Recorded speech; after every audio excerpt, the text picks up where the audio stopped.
What's going on, guys? I'm back.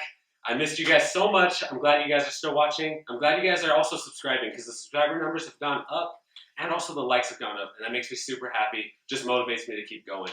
So I told you guys I was going to have a lot of my family, friends, leaders on this channel as we talk, and so I figured I'd start with my boss, basically like the leader that really brought me to Christ and has shown me everything that I know up until this point. So this is Pastor Rich. He's also my brother-in-law. You want to say hi? Hey, how's it going, everybody? What's going on? We're just hanging.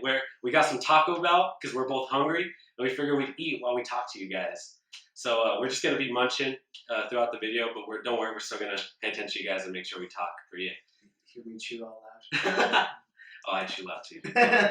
Something that I want to ask you is just give like a quick rundown of when you came to Christ and when you decided that you wanted to take that leap forward. Yeah, for sure. I mean, I'll give the short and quick version.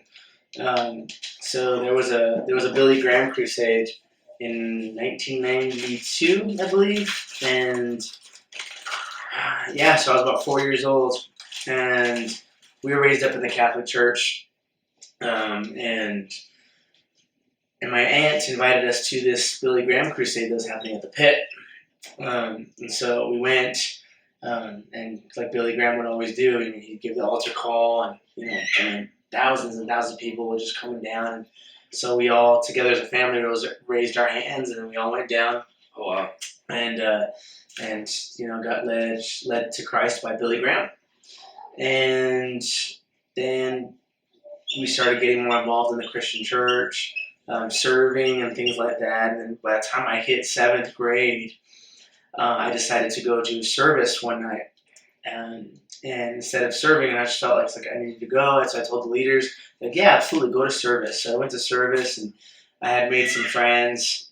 And we sat and listened to the message. And the pastor gave an altar call at the end. And just from his message and everything that he was saying, I don't remember what it was. It was so long ago, but I really felt like I needed to rededicate my life and kind of make that my own decision for myself, right? Rather than just being 4 years old, and going up with my family, which is fine. But I don't know, I just felt like I needed to do it.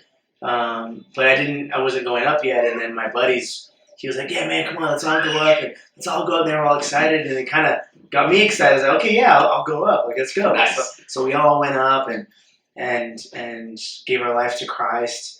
And then we went back into the back room where they give you the literature and Bible and tell you what the next steps are and stuff like that. Mm-hmm.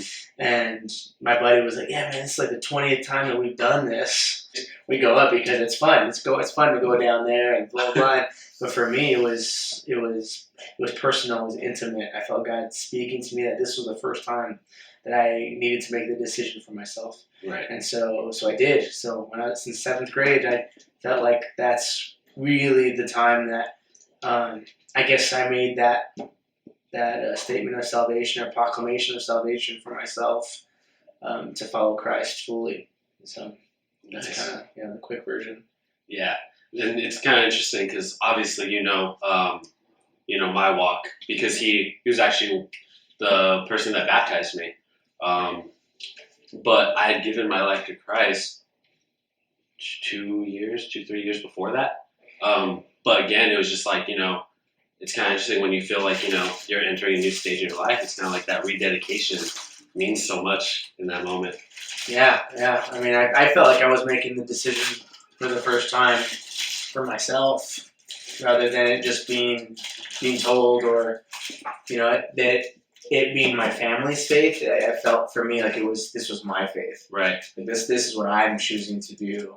And so yeah, that's how I felt. That's awesome. When I first met him, he was a youth pastor at another church, and my wife, who's his sister, introduced me to him, and I instantly felt a connection with him that I've never felt with any other preacher or anything of that nature, like anyone who's in church, because I didn't grow up in church. I never really connected with it until I met him, and I feel like God really shines so brightly on him. His knowledge is ridiculous, so I try to really dive into his knowledge and try to learn as much as I can from him. For him, I'm one of his leaders. yeah, as we get started, as the church grows, those roles will be a little more defined. But as of right now, I'm just like, kind of learning under him and, growing in that as the church grows. So we're all kind of just growing in this because this is his first time being a senior pastor. So we're all learning this. The premise of this is talking about struggle, right? Even though we feel like we're alone, because that's what the enemy likes to do. He likes to make us feel isolated, like we're the only ones feeling these struggles. In reality, we're all kind of facing the same things. It might show in different forms, but it's all, in essence, the same sin or the same struggle. So, being a senior pastor, being someone who's been, strong in your faith, what's something that you've kind of struggled with, either before or you still are, or something, that you just want to share? Well, I think probably the biggest thing, and I don't know, you probably wouldn't hear a lot of pastors talk about this, but lust. So for me, I was exposed to pornography at 4 years old, and my cousins throwing me into a room and putting on a video, for me and say, hey, watch this and don't leave the room until you're done, and watching it. And so I stayed in there and watching it. I vividly remember exactly where I was, what it was, all of that stuff to this day. And from that day, all those years ago, it just led to, it just obviously opened up a floodgate of stuff, Right. and then seeking it always and, trying to hide it from family and all these things. And then my brother, showing me how to access it from the computer. He didn't show me. I saw him because he told me to look out for my parents because he was babysitting all of his kids and watch out for my parents when they got home. So I saw him on the computer, and so I knew how easily accessible it was. And then from then on too, it just got even worse. And so just my whole life has always been that struggle of just lust, of those scars, being introduced to sex at such early age, and not understanding fully what it was. Now, even from a biblical standpoint, being raised in the church, I never had somebody sit me down and explain to me, this is how it should be, right, and this is how it's supposed to be. And so, other than hearing maybe a sermon every now and again, there was nothing really specifically defined biblically as to what this is supposed to be and how damaging pornography is. And then growing up in school, having your science teacher or health teachers tell you that these things are normal, that it's okay to look at these things, that it's okay masturbation, all that stuff, that's all okay. And so it was just always a constant conflict of well, am I doing the right thing? Is that just a man thing? That's just a boy thing? And so my whole life has always been a constant struggle with that. And growing up as a believer, you're shamed. You're walking around, with this thing and nobody knows about it. And even when you're serving in the church and you're just like, I hope nobody finds out that I look at these things at home or whatever. And so as you grow up, for me, as I continue growing, not only in the church but just as a believer, you get to certain levels. And so like now, I'm not gonna rush to the computer and just like every single night like looking these things up and like constantly seeking these things, but it doesn't get easier when you're married.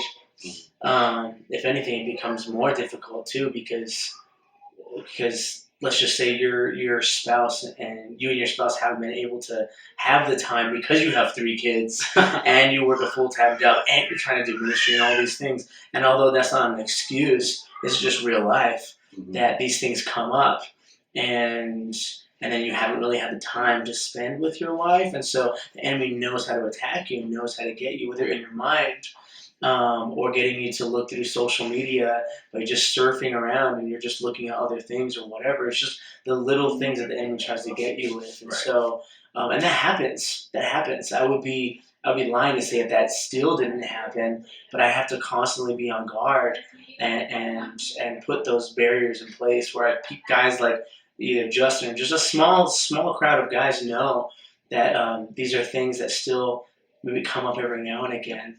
Maybe not as bad as it used to be, but the enemy knows how. I've struggled my whole entire life since I was 4 years old. He knows where to get me, and he knows when to get me, and it's all of that stuff. So just constantly for me having to, I've overcome since from being 4 years old now to 32 years old. I've overcome a long way. I've come a long way from where I was, and it's just it's a constant battle to stay accountable, to stay faithful, to stay pure, no matter what. And it's just a constant battle. But you can overcome. You can resist temptation, like it says in 1 Corinthians 10:13. And no temptation has overtaken you except that which is common to man. But the Lord always provides a way of escape, and so you put these barriers in front of you, and these men around you that can help hold you accountable and help you continually overcome that struggle. Nice. And that was awesome, dude. Something that really struck out to me that you said, is it doesn't get easier even though you're married, right? Because you've been married 10 years now. Yeah.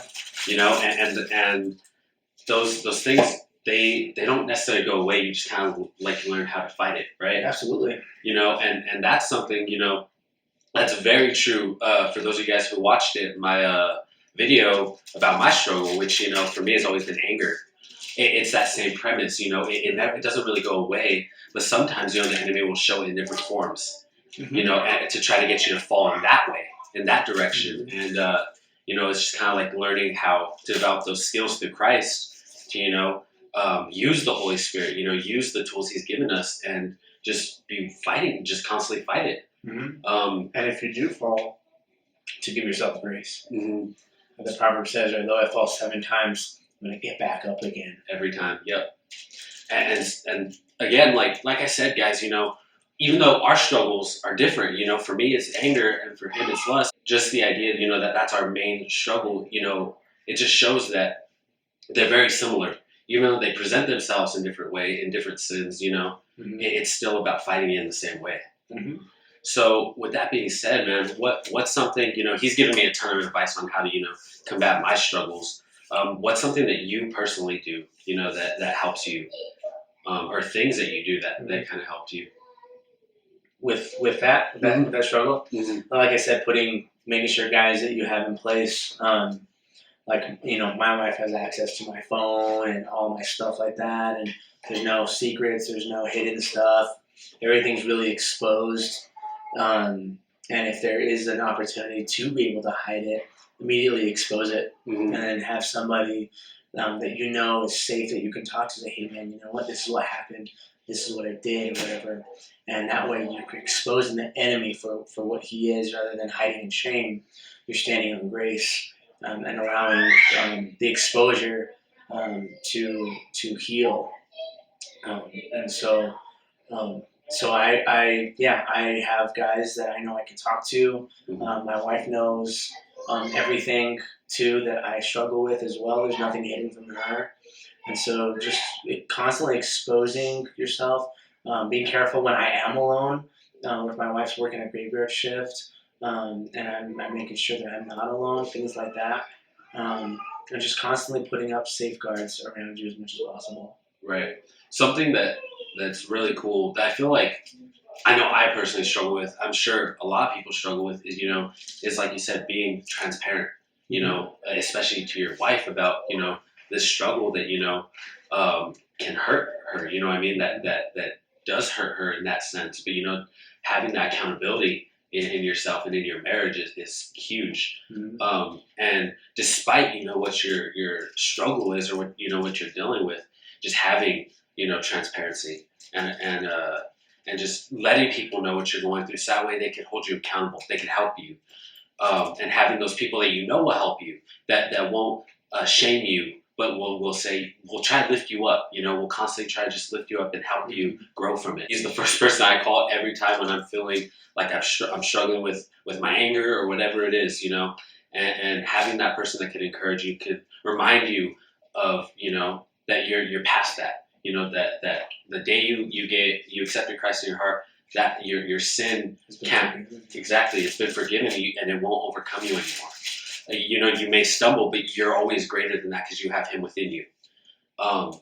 So yeah, man, thank you so much for sharing, dude. I think, you know, like you said, you know, the fact that, you know, you're a senior pastor, you know, you've been in ministry for so long, and you're willing to you know, just tell random people, you know, your struggle is huge. Guys, absolutely. If you liked everything that he said, I want you guys to go check out our church's YouTube channel. We post every week of the videos of the sermons from that Sunday. He's an amazing teacher. I know you guys will love him. If you guys haven't already checked it out, go ahead and do that. We try to get our videos out the next day. Sometimes they come out a day or two just because it's such a huge sermon. But we always get it out. So guys, go check that out. Also, just be a member. We want people in our church. We want people, you know, we want you guys there because we want to bless you guys. We want to give you guys everything that God wants us to. We want to pour as much of Christ into you guys as we can. So know that even if you're not here, you're not in Albuquerque where our church is, you guys could still become a member. You could still become a part of our church. Give yourself grace. I mean, God gives us so much grace, indescribable grace, unending grace. And so even if you're a believer, if you're a Christian, if you're serving, we're all evil. We all have flesh that we deal with. But the important thing is that we keep getting back up and keep resisting the devil so he will flee from us. That's what God wants to see. He doesn't want to see perfection. He wants to see progression. Mm-hmm. And so that's what I would say. Give yourself grace every day. Every day. Awesome. Yeah, guys, make sure you do that. Also, like I said, just make sure you guys check out the YouTube channel. He did a sermon about, you know, not seeking perfection, but seeking progression. You know, and that's something, you know, that I know I've struggled with, you know, constantly trying to think that, you know, we just had this conversation on Sunday. Things didn't really go well in the church as far as my expectations of how, you know, things should have went as far as myself goes. And, you know, that's just a constant reminder, you know what I mean? Like, things aren't always going to be perfect, but it's about taking those progressive steps to get better and better each time. With that being said, guys, please like the video, subscribe, and share with all your family and friends who might be struggling with the same thing that either one of us are, because I'm sure they would love to hear it, and it would really help them. If you guys really enjoyed this, please leave a comment. Let me know what you guys thought about it. Guys, I want you guys to know I love you guys so much. I want to be a part of your life. If you guys need anything, leave me a comment.